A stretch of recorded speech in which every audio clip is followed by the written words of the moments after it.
Selatü selam, Enbiya'nın tacı, Saadet-i Dare'nin meşalesi, güzel ahlakın timsali ve tamamlayıcısı, Müslümanların yegane önderi ve örneği Hz. Muhammed sallallahu aleyhi ve sellemedir. Gökyüzündeki yıldızlara benzetilen sahabe radıyallahu anhum, Nebi-i Serdar'ın İslam davetine icabet eden, onun tedrisatından geçen ilk mümtaz topluluktur. Sahabe, imansız hayatın beyhudeliğini bilen, Resulullah'ın safında hayat, iman ve cihattır inancını kuşanan ilk cemaattir. Sahabenin insanüstü olmadığını göz ardı etmeden, ancak şirk toplumu içinde hiçbir baskı ve kınamadan çekinmeden Allah yolunda canı, malı feda eden Rabbani ve Rahmani mücadelenin de ilk temsilcileri olduklarından gerekli saygıyı, sevgiyi ve tanınmayı ziyadesiyle hak ettiğini hatırlatmak gerekir. Euzubillahimineşşeytanirracim. Bismillahirrahmanirrahim.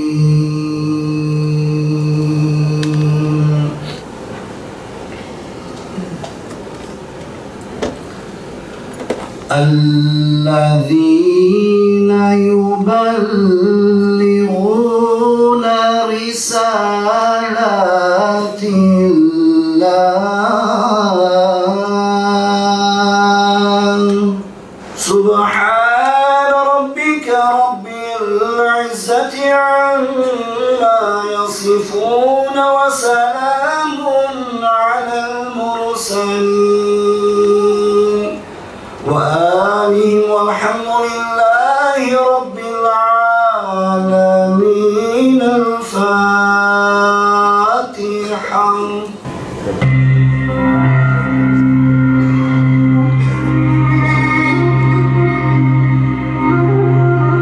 Bismillahirrahmanirrahim. İmkanlarımızla bu hayırlı etkinlikleri yapıyor ve inşallah yapmaya da devam edeceğiz. Temennimiz halkımızın bu hayırlı etkinliklerden en güzel şekilde faydalanmasıdır. Resulullah Aleyhisselam onun için her peygamberin bir havarisi vardır. Benim havarim Zübeyir'dir buyurmuş. Bu çok kıymetli bir sözdür arkadaşlar. Zübeyir İbn Avvam, Avvam'ın oğlu. Resulullah Aleyhisselatü Vesselam'ın da halasının oğludur. Annesi Hazreti Safiye radıyallahu anh'a. Babası Avvam, Hazreti Hatice annemizin kardeşidir. Çoğu rivayetler böyle söylüyor. Yani bir yerde Peygamber Aleyhisselam'la hala çocuğu, dayı çocuğu, Hazreti Hatice annemizin de yeğeni olması hasebiyle Zübeyir bin Avvam Resulullah Aleyhisselam'a hani sahriyet yönüyle çok yakın bir insan. Babası daha Zübeyir radıyallahu anh doğmadan önce Ficar Harbi'nde öldürülmüş. Avvam yetim kalıyor. Yetim kalınca amcası Nevfel onu gözetiyor, kolluyor, çok merhamet ediyor. Yani kendi evladı gibi şefkatle yaklaşıyor yeğenine. Lakin annesi Safiye radıyallahu anh'a oğluna karşı çok şiddet yaklaşıyor. Sert yetiştiriyor. Döverek yetiştiriyor. Hatta bazen akrabaları Hazreti Safiye'ye çıkışıyorlar. Sen bu çocuğu öldürmek mi istiyorsun? Yani bu kadar sert davranıyorsun. Döverek yetiştirmeye çalışıyorsun. Hazreti Safiye diyor ki vallahi ben eğer siz böyle anlıyorsanız ya da bunu iddia eden varsa ben bu çocuğu sevmiyorum, o yüzden bu çocuğa bu kadar sert davranıyorum, bu yalandır. Ben bunu böyle yetiştiriyorum ki ileride çok büyük bir savaşçı olsun ve ganimetler kazansın.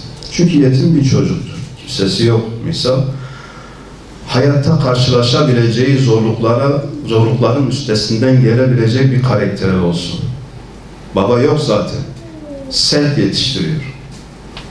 Ve 16 yaşındayken Hazreti Ebubekir radıyallahu anh'ın davetiyle Hazreti Zübeyir İslam'a giriyor. 16 yaşındadır. İslam'a giriyor. Kendi ifadesiyle diyor ben İslam'a giren 5. kişiyim. Yani Resulullah'ın davetini açmasından itibaren Hz. Hatice annemiz, Hz. Ali, Zeyd ibn Harise, Hz. Ebu Bekir. 4. Ben diyor 5. kişiyim İslam'ı kabul eden. Şimdi İslam'ı kabul edince o güne kadar, yani ta çocukluğundan itibaren ona merhametle yaklaşan, onu kollayan, gözetleyen amcası Nevfel birden böyle 180 derece değişiyor arkadaşlar. Yani o adam gidiyor, başka bir adam geliyor. Deyim yerindeyse. Sadece İslam'ı kabul ettiği için.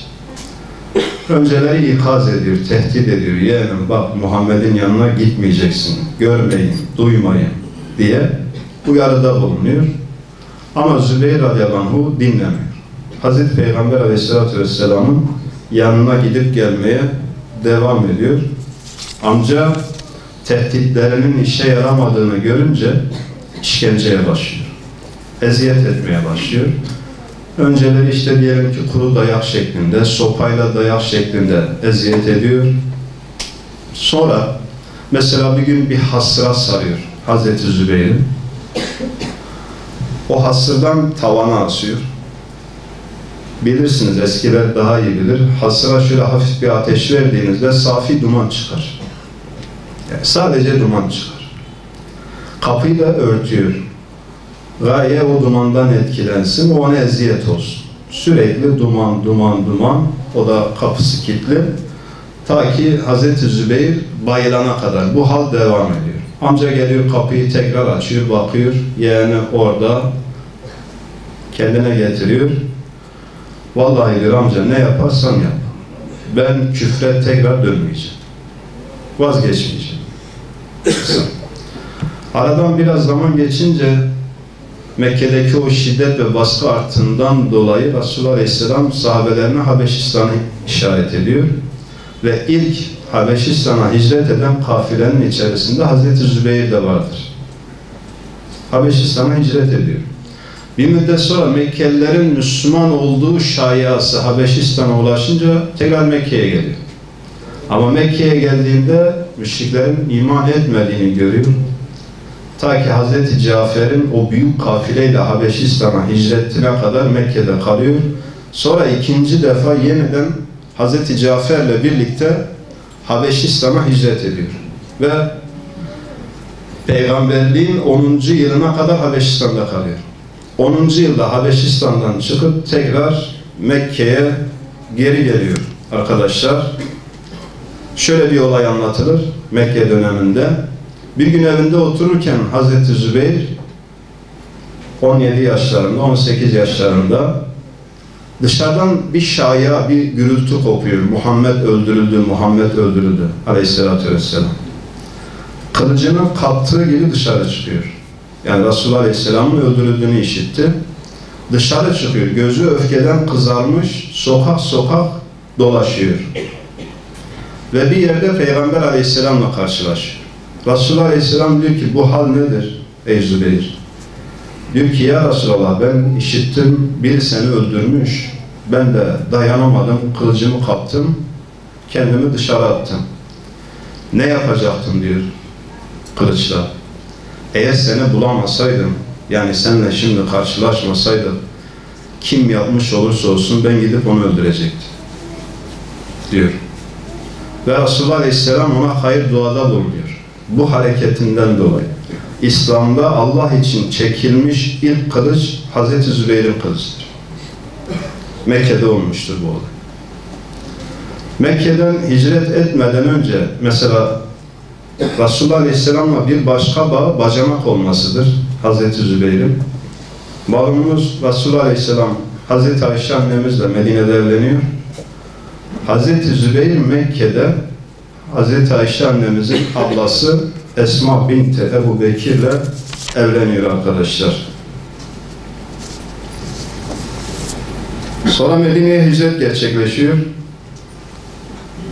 Esma ile birlikte hicret ettiğinde Hazreti Esma hamiledir. Medine'ye geldiklerinde muhacirlerin çoğu hastalanıyor. Yatağa düşüyor. Bir müddet çocukları da olmuyor Müslümanların. Yahudiler, Allah'ın laneti onların üzerine olsun, bunu kullanıyorlar. Yani bunların artık çocukları olmaz, olsa da sakat doğar. Bunlar hastalıktan kurtulamazlar diye şehirde yaygara koparıyorlar. Bu Müslümanların çok zoruna gidiyor. Ve Esma annemiz Abdullah'ı doğuruyor. Birkaç ay sonra. Hazreti Zübeyir getirdi bebeği Resulullah Aleyhisselam'a. Resulullah Aleyhisselam ismini kendisi koydu Abdullah diye ve dua etti. Yani bu çocuk vesilesiyle bizi sevindirdiği için Allah-u Teala'ya Resulullah Aleyhisselam hamd etti arkadaşlar. Ve kimi rivayetlerde Müslümanlar şehir olarak, yani Medine'deki bütün Müslümanlar Abdullah'ın doğumuna o kadar çok sevindiler ki tekbir getirmeye başladılar. Niye? Yahudilerin bir yaygarası, bir propagandasını bu şekilde Allah-u Teala boşa çıkardı. Kim vesilesiyle? İşte Zübeyir'in oğlu vesilesiyle. Şimdi Bedir Savaşı malumunuz hakla batılın belki ilk defa birbirine kılıç çektiği, birbirinden kanlar döktüğü savaştı. Kur'an-ı Kerim Furkan günü olarak tabir ediyor. Bedir Savaşı'nın Hazreti Zübeyir'in hayatında farklı bir yeri var. Resulullah Aleyhisselam iki sahabesiyle birlikte onları gözcü olarak ordudan önce göndermiş. Savaş meydanına geliyorlar. Hazreti Peygamber Aleyhisselam buyuruyor ki Zübeyir'e, diyor ey Zübeyir, melekler nişanlarla gelirler. Yani alametleri vardır başlarında. Siz de kendinize alametler sarın. Hazreti Zübeyir de sarı bir kumaş parçasını ne diyelim işte bandaj gibi başına bağlıyor. Alamet olsun, işaret olsun diye. Diğer mümin savaşçılar da başlarına ya da göğüslerine bir işaret takıyorlar. Ve Resulullah Aleyhisselam savaştan sonra şunu söylüyor. Melekler diyor Zübeyir'in suretinde ve sarı sarıklarla indiler. Onun suretinde Bedir'de savaştılar. Hazreti Zübeyir arkadaşlar, hani dedik ya annesi küçükken sert yetiştirdi. Annesinin niyetini biz bilmiyoruz. Yani belki işte yaşam şartları, yetim oluşu, ileride karşılaşacağı sorun ve sıkıntılara karşı sert biri olsun, ezilmesin diye bu terbiyeyle yetiştirdi. Ama Allah'ın takdiri çok farklıydı. Hazreti Safiye'nin bu uğraşı, bu planı Allah indinde ileride İslam'ın bir mücahidi, bir savaşçısına dönüştü. Bedir'de belki öldürülen müşriklerin yarısını 3 kişi tek başına halletmiştir. 313 tane Müslüman savaşmıştır. Ama 3 isim var ki bu 3 isim belki yarıya yakın müşriği bunlar öldürmüştür. Biri Hazreti Hamza'dır. Biri Hazreti Ali'dir. Biri de Hazreti Zübeyir'dir. Çok savaşçı insanlar. Yani karşılarına biri çıktığı zaman biçmişler, doğrayıp geçmişler. Bu 3 isim Bedir'de müşriklere en fazla eziyet veren, onlardan birilerini öldürmekle acı çektiren insanlardan bir tanesidir. Dedik amcasıyla karşı karşıya geldi. Nevfel adındaki amcasıyla Bedir'de karşı karşıya geldi. Kılıçlarını çektiler ve kimi rivayetlere göre o kendisine küçükken merhamet eden, işte kollayıp gözeten amcasını Hazreti Zübeyir Bedir Savaşı'nda bir müşrik olarak öldürmüştür arkadaşlar. Uhud Savaşı'nda ordu bozguna uğradığı zaman ki Müslümanlar dağıldılar, kimisi dağa çekildi, kimisi savaşı bıraktı, kimisi Medine'ye koşmaya başladı. Peygamber Aleyhisselam'ın etrafında kalıp göğsünü Resulullah'a siper eden bir avuç Müslümandan bir tanesi de Hazreti Zübeyir'dir arkadaşlar.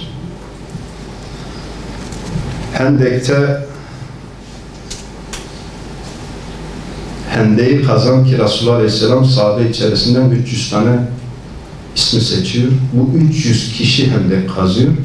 Bu 300 isimden bir tanesi Hazreti Zübeyir'dir. Yani Hende'yi bunlar kazmışlar. Hendek dediğimiz şey bir evin önündeki çukur değildir. 9 kilometre uzunluğunda 5,5 kilometre uzunluğunda 9 metre derinliğinde ve 5 metre genişliğinde bir hendekten bahsediyoruz. Günlerce bu insanlar o kuraklığın, kıtlığın olduğu ortamda hendek kazmışlar. Hazreti Zübeyir bu fedakarlığı yapan sahabelerden bir tanesidir. Yine Beni Kureyza Yahudilerinin ihanete dair haberleri geldiğinde bir akşam Resulullah Aleyhisselam sahabesine diyor ki, bize Beni Kureyza'dan kim haber getirecek? Hazreti Zübeyir atlıyor. Ben getiririm diyor. Gidiyor, gözetleme yapıyor, Resulullah'a geliyor. Bir iki gün sonra Resulullah Aleyhisselam diyor, kim bize Yahudilerden haber getirecek? Hazreti Zübeyir diyor, ben getiririm. Yine gidiyor, geliyor, diyor ki ya Resulullah, savaş hazırlığı yapıyorlar. Bir hareketlilik var. Üçüncü defa Peygamber Aleyhisselam kim bize Yahudilerden haber getirecek dediğinde yine Hazreti Zübeyir, ben giderim diyor, gidiyor, gözetliyor, bilgi topluyor ve Resulullah Aleyhisselam'ın yanına geliyor. Hazreti Peygamber Aleyhisselam, anam babam sana feda olsun sözünü bir Sa'd ibn Ebi Vakkas'a kullanmıştır. Bir de Hazreti Zübeyir'e kullanmıştır. Bu olaydı. Ve her peygamberin bir havarisi vardır. Benim havarim Zübeyir'dir sözünü bu Hendek'te Beni Kureyza'nın üzerine gönüllü olarak sürekli ben giderim demesi üzerine Hazreti Peygamber Aleyhisselam Zübeyir'e hitaben her peygamberin bir havarisi vardır. Benim de havarim Zübeyir'dir buyurmuştur. Havari değil geçmeyelim. Peygambere havari olmak arkadaşlar. Saf suresinde İsa Aleyhisselatü Vesselam İsrailoğullarına dönüp Allah'a giden yolda benim yardımcılarım kim olacak dediğinde ayet-i kerime diyor, havariler atıldılar, dediler ki nahnu ensarullah, biz Allah'ın yardımcılarıyız. Biz seni destekleyecek, senin yanında Allah'ın dinine hizmet edecek, peşine düşecek insanlar biziz. Peygambere havari olmak, peygamberin yanında, peygamberin davasını desteklemekle mümkündür. Hazreti Zübeyir'in Peygamber Aleyhisselam'a havari olması. Resulullah Aleyhisselam hayatta olduğu sürece onun hayatı Peygamber Aleyhisselam'ın hayatının Peygamber Aleyhisselam'ın etrafında dönüp durmuştur arkadaşlar. Yani sadece sözde değil, pratikte de Hazreti Zübeyir Resulullah Aleyhisselam'ın bir yerde havarisi olmuştur arkadaşlar. Hazreti Zübeyir'le hani bugün Siyonistlerin bugün 45. gün mü? Allah-u alem mazlum insanlara, müminlere soykırım uyguluyorlar. Hazreti Zübeyir'den bahsedince sürekli Medine'de özellikle karşımıza Yahudiler çıkıyor. Kureyzaoğulları teslim olduğunda o eli silah tutan erkeklerin infaz edilmesinde görev alan, yani o Yahudileri infaz eden Müslümanlardan bir tanesi Hazreti Zübeyir'dir arkadaşlar. Onu yetiştiren anne kendisi anlatıyor, Hazreti Safiye, Resulullah Aleyhisselam bizi çocuklarla birlikte bir yere koymuştu. Bir gece bir Yahudi bizim bulunduğumuz hisar diyelim, kale diyelim, oranın etrafında dolanıyordu. Gayesi ne? Bunları koruyan kimse yoksa buraya saldıralım, bunlara zarar verelim. Hasan bin Sabit'e dedim, bak bir Yahudi dolaşıyor, git onu hallet. Hasan yapısı itibariyle yanaşmadı. Hazreti Safiye, Zübeyir'in annesi, ben diyor gittim bir çadır direğine aldım, o Yahudinin kafasına vurdum ve Yahudi'yi öldürüyor orada. Sonra onu alıyor Yahudilerin kalesinin önüne kadar götürüyor ve atıyor. Yani hem annesi hem oğlunun elinden Yahudiler çekmiş arkadaşlar. Hudeybiye'de Peygamber Aleyhisselam'a ölümüne biat eden müminlerden bir tanesi Hazreti Zübeyir'dir. Bu çok büyük bir fazilettir. Fetih Suresinde Allah-u Teala o insanlar için diyor ki sana biat edenler ancak Allah'a biat etmiştir. Allah'ın eli onların elinin üzerindedir. Resulullah Aleyhisselam ise ağacın altında bana biat edenlere cehennemin ateşi haram kılınmıştır buyuruyor. Hazreti Zübeyir bu biate katılan müminlerden bir tanesidir. Hayber'de Resulullah'la birliktedir, Yahudilerle savaşmıştır ve meşhur savaşçıları Merhab'ı Hazreti Ali öldürmüş. Merhab'ın oğlu sahaya atılınca babasının intikamını almak için Hazreti Ali'den müsaade isteyerek o merhabın oğlunu öldüren Hazreti Zübeyir'dir. Huneyn'de, Tebük'te velhasıl Peygamber Aleyhisselam'ın katıldığı seferlerde Resulullah Aleyhisselam'ın sürekli yanında yer almış. Hazreti Ebubekir radıyallahu anh hilafete geçtikten sonra da Hazreti Zübeyir'in Allah yolundaki mücadelesi, cihadı durmamış. Bazen Şam cephesinde, bazen Mısır cephesinde, bazen İran cephesinde. Yani tarih kitaplarına baktığınızda Hazreti Zübeyir'i her 3 cephedeki savaşlarda da çok rahat görebilirsiniz. Amr İbni Az Mısır'ı fethetmekte zorlanınca Hazreti Ömer'e mektup yazıyor. Destek kuvvet gönder bize. Baş edemiyoruz. Hazreti Ömer radıyallahu anh 4000 asker ve 4 sahabe gönderiyor. Bir de not yazıyor. Diyor ki Amr sana 4000 asker ve 4 tane sahabe gönderiyorum. Bunların her biri 1000 kişiliğe bedeldir. Bu 1000 kişiye bedel sahabelerden bir tanesi Hazreti Zübeyir'dir. Ve onlar gittikten sonra Mısır'ın fethi gerçekleşiyor arkadaşlar.